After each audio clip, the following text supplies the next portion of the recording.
Gente, a gente vai falar agora, olha, sobre alopecia areata. Vamos entender melhor o que é isso? Depois a gente vai conversar com uma especialista, tá bom? Vamos lá.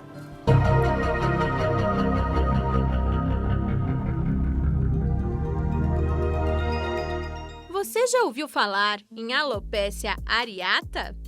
É uma doença conhecida popularmente como pelada, cuja condição é caracterizada por perda de cabelo ou de pelos em áreas arredondadas ou ovais do couro cabeludo ou em outras partes do corpo, como cílios, sobrancelha e barba. Geralmente, as áreas em que o cabelo cai são bem delimitadas, circunscritas e distribuídas pelo couro cabeludo, mas podem tornar-se confluente e evoluir para a queda total dos pelos do corpo, sendo nomeada alopecia totalis.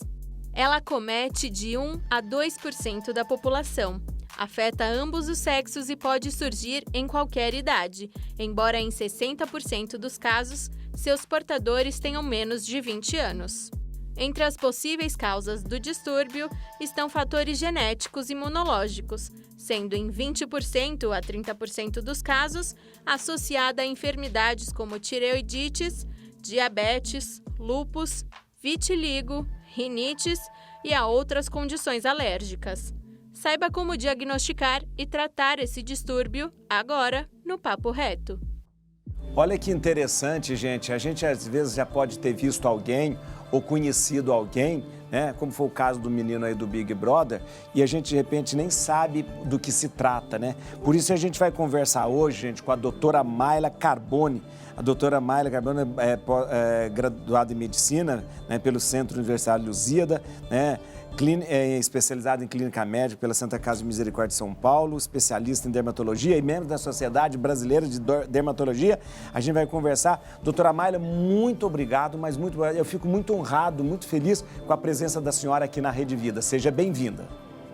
Muito obrigada, viu? Muito obrigada pela participação. Um prazer estar com vocês. Olha, eu fico muito feliz e eu queria que a senhora nos ajudasse a esclarecer, né? E também para que a senhora nos ajudasse até, e as pessoas que estão nos assistindo, indicar um possível tratamento e também identificar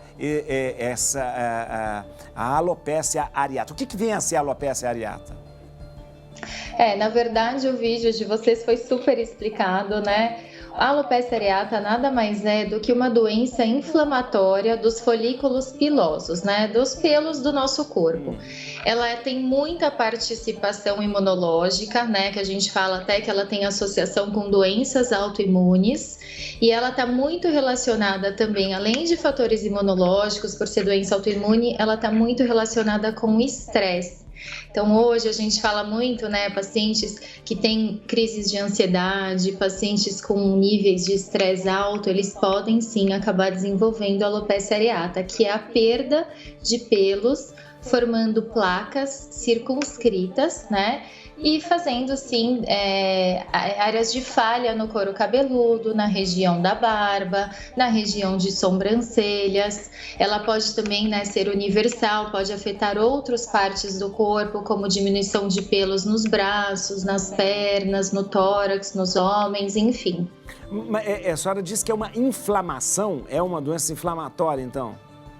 Isso, a gente não sabe muito bem o porquê, né, a causa, a gente sabe que tem essa participação autoimune, mas é uma inflamação dos folículos pilosos, da região onde nascem os nossos pelos, acaba formando ali uma área inflamatória e vai gerando esses casos de ausência de pelos. É importante a gente destacar, padre, que não é uma alopecia que deixa cicatriz. Ela tem tratamento, né? Mas ela não é uma área que parou de nascer pelo e não nasce nunca mais. Não, ela não é uma alopecia cicatricial, né? A gente tem tratamento, às vezes o tratamento é difícil. Às vezes a cura também 100% em alguns pacientes com quadros mais graves, casos mais evoluídos, a gente não consegue uma cura 100%, mas a maioria dos casos é facilmente diagnosticado e tratado. A senhora disse a alopecia que deixa cicatriz, é a calvície de repente que faz com que de repente o folículo não produza mais o pelo, é isso? É isso que é... Não, quando a gente vai falar para os pacientes sobre casos, né, de queda de cabelo, existem as alopécias cicatriciais e as alopécias não cicatriciais. As alopécias, quando a gente chama de cicatriciais, geralmente são quadros inflamatórios que acabam destruindo o folículo e nessa região não nasce mais pelo, fica uma cicatriz. É diferente da alopécia areata. É uma área que a gente vê que não tem pelos, né? A gente chama de pelada. Sei. É uma área sem pelos, mas que a gente consegue sim fazer esses pelos nascerem de novo. Não forma cicatriz na região. E a boa notícia é essa, tem tratamento e a gente consegue reverter. Agora, essas áreas são muito bem delimitadas, existe um motivo para isso? De repente é uma redondinho, de repente é muito bem delimitado, né? Sim, é muito fácil o médico dermatologista, né, ou nós também que somos tricologistas, é muito fácil diagnosticar. É pela história clínica do paciente, né? Muitas vezes a gente acaba diagnosticando uma alopecia areata só de olhar, mas é importante uma tricoscopia, então a gente tem um aparelho que a gente amplia, né, o couro cabeludo e tem algumas características na tricoscopia também de alopecia areata. Não precisa muitas vezes fazer biópsia, nada disso. A partir do momento que a gente diagnostica, é recomendável a gente propor para o paciente a investigação de algumas doenças autoimunes. Então, as tireoidites, por exemplo, hipo ou hipertireoidismo, que são doenças da tireoide, doenças autoimunes, estão muito relacionadas, né, com a alopecia areata, a diabetes, o próprio lúpus, né? Algumas doenças inflamatórias, como rinites de repetição. E aí, quando a gente descarta essas doenças autoimunes, a gente acaba abordando um pouco o estado psicológico do paciente, né? Pacientes muito ansiosos, pacientes com quadros mais de crises, né, de pânico, são pacientes que acabam passando por algum trauma também psicológico, traumas físicos, são pacientes que acabam desenvolvendo a doença. Claro que a genética tem a ver também um pouco com esse aparecimento. Sim, olha, ia ser a próxima pergunta que eu ia fazer sobre as causas, a senhora já falou, mas eu tenho mais perguntas para fazer para a senhora. Eu vou só falar com o Paulinho e eu já volto aqui. Gente, eu estou conversando com a doutora Mayla Carbone sobre alopecia areata, aquelas peladas que dá na gente. Interessante a gente saber. Vamos continuar a conversa aqui com a doutora Mayla Carbone. Doutora Mayla Carbone, ela é dermatologista, tricologista, ela também lembrou pra gente. E ela tá falando pra gente sobre as causas, sobre também o tratamento, pra gente conhecer sobre a alopecia areata. Doutora, a senhora falou das causas, eu achei muito interessante, porque dá para, com uma clareza muito grande, dá pra gente perceber até evitar. E os sintomas, os primeiros sintomas, claro que o sintoma maior é quando a gente vê a pelada, mas tem alguns sintomas que a gente pode ir notando antes que se torne aquela pelada maior? Na verdade, padre, os pacientes, o único sintoma de alopecia areata é a falha do cabelo. Os pacientes, geralmente mulher, né, acaba demorando um pouco para perceber, porque o cabelo é mais cheio. Verdade. E aí as pacientes acabam vindo no consultório, doutor, eu tô achando que quando eu passo a mão no cabelo, tá sentindo um pouco uma falha aqui. E aí, quando a gente examina, a gente vê essa placa, né, bem circunscrita, bem delimitada, enfim. Os homens já percebem, né, mais facilmente, porque vai percebendo áreas de falhas. O único sintoma é esse, ausência de pelos na região. Não dá sintomas sistêmicos, né, como febre, como algum sintoma de doença viral, nada disso. É apenas ausência de pelos na região. Doutora, e o tratamento é feito como? Como é o tratamento? A senhora falava que é uma inflamação, toma anti-inflamatório, como que acontece? Como é feito esse tratamento? Então, o tratamento é realizado pelo médico dermatologista, tá? Por ser também essa doença autoimune, né? Tem a ver com o aspecto imunológico. E por ser uma área, né? Uma doença inflamatória, o tratamento consiste à base de corticoterapia. Então, corticoides, a gente pode dar para os pacientes tomarem, ou muitas vezes é feito no consultório médico a aplicação intralesional. Então, a gente aplica esses corticoides no couro cabeludo para melhorar esse processo inflamatório e a gente começar a ter essa repilação, né? Esses pelos voltarem a nascerem sem o processo inflamatório. Outro tipo de tratamento que a gente pode fazer também, geralmente, quando eu vejo que tem a ver com crises de ansiedade, com o estado psicológico dos pacientes, eu sempre faço também, peço para os pacientes uma avaliação com um psicólogo, porque muitas vezes a gente acaba tratando esses pacientes com corticoides, com anti-inflamatórios, e a gente às vezes vê que a doença não melhora.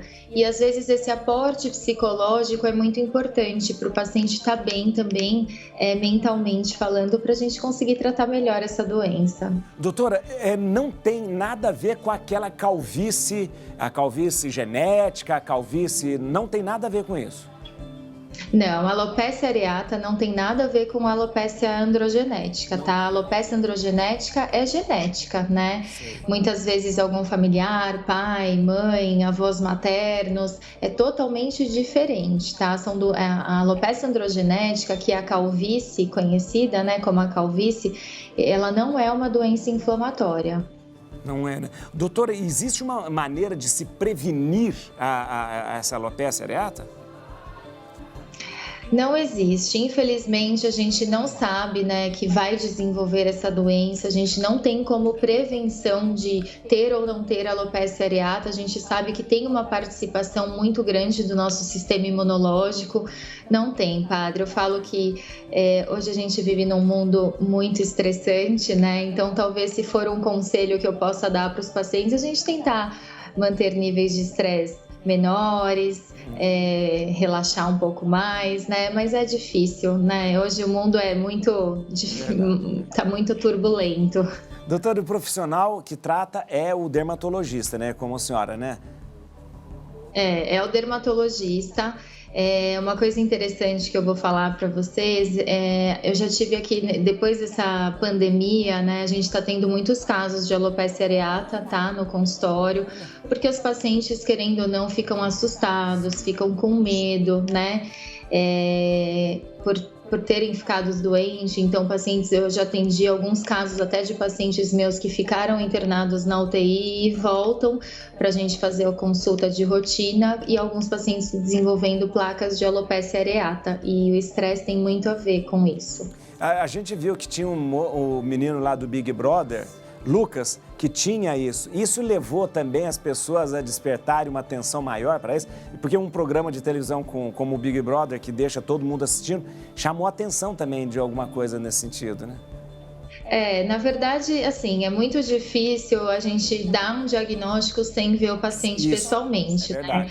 O quadro do Lucas parece muito o quadro de alopecia areata, mas existe um tipo de alopecia cicatricial, né, que a gente chama de foliculite decalvante, que ela pode gerar cicatrizes no couro cabeludo dos pacientes. Sim. Então, a gente não tem como afirmar se o Lucas tem alopecia areata ou alguma alopecia cicatricial, é só mesmo fazendo o diagnóstico pessoalmente, padre. Doutora Mayla Carboni, muito obrigado, mas olha, foi de uma clareza a explicação da senhora, que olha, eu tenho certeza que se alguém já percebeu isso em casa, percebeu isso, com certeza vai procurar. O profissional, eu vi que a senhora falou que a senhora é tricologista. Dentro da dermatologia existe a área de tricologia?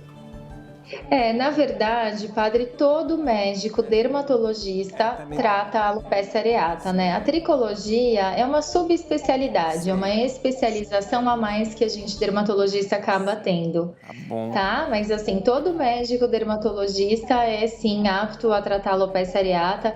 Todas as alopécias são doenças, né, dermatológicas conhecidas. Muito, muito obrigada a você, viu, pelo convite. Eu vou deixar o contato aqui do hospital, hospitalsangenaro.com.br, né? hospitalsangenaro.com.br é o site, e também pode seguir no Instagram, @hospitalsangenaro, com 2 N's aí. Agradeço muito a senhora, doutora Mayla. Muito obrigado. Muito obrigada pela gentileza e tenham uma boa tarde. Boa tarde, muito obrigado. Olha que beleza. Tricologia, tricologista. Sabe de onde vem a palavra tricologia? Não, em grego, fio de cabelo é trix, tricófero. Trix, tricófero. Daí vem 2 palavras que a gente tem.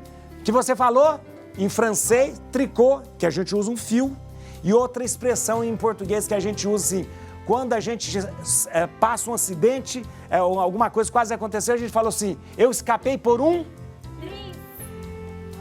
Escapei por um fio de cabelo. Escapei por um fio de cabelo.